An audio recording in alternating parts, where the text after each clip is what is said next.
My life has been touched by welcome in so many ways, and LIRS is an incredible blessing and opportunity to me to continue to extend welcome to others.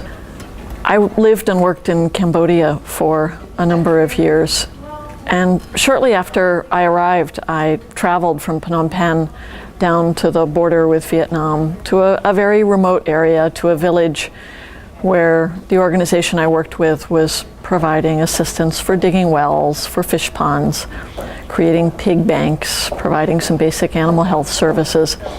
And we visited projects, we talked to villagers, especially to women who were providing much of the labor in agriculture. We worked hard, it was hot that day. I listened well and carefully.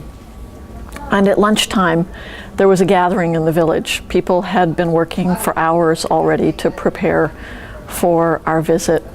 And mats were spread out on the ground under the shade of a simple tree. And we were served big bowls of soup with chicken and lemongrass and a bitter gourd that had been on an open fire already for several hours. And when I received my bowl of soup and a scoop of rice and began to eat it, it was delicious. It was a flavor I'd never eaten before, and there was such pride and caring in the offering of that soup. But as I ate it and looked down in my bowl of soup and was eating again with a very simple spoon in a well-used glass bowl, I realized that there were ants floating on the top of my soup. And not wanting to offend people who were so generous and so welcoming to me, I very carefully tried to scoop the ants off the top of the soup and set them aside, or push them off onto the ground without being seen, even though there was a lot of attention, a lot of eyes on me, and kept eating and enjoying the soup and moving the ants as gingerly as I could to the side. And finally someone leaned over and asked me what was wrong and if there was a problem. And again, I was feeling self-conscious and didn't want to offend anyone. And I said, well, there's some ants in my soup, but that's okay, that's no problem. And then what was explained to me was that these ants, little red fire ants, sort of curled up in the heat of the soup, were actually a very treasured spice.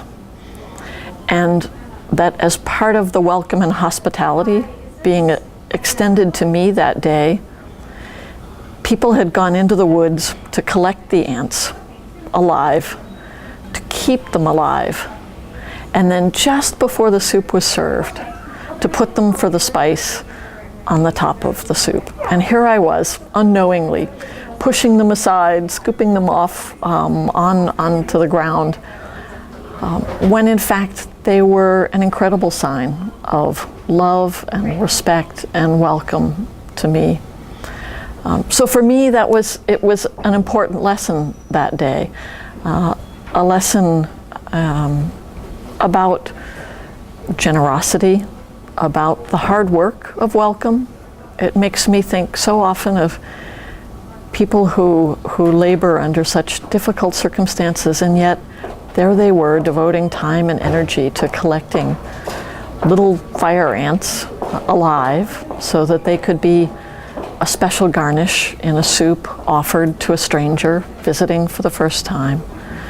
So the generosity, the hard work of welcome, and ultimately the patience with me and my misunderstanding of their culture, of their gesture, and what it meant in making that offering to me. So it's a moment I think of very often.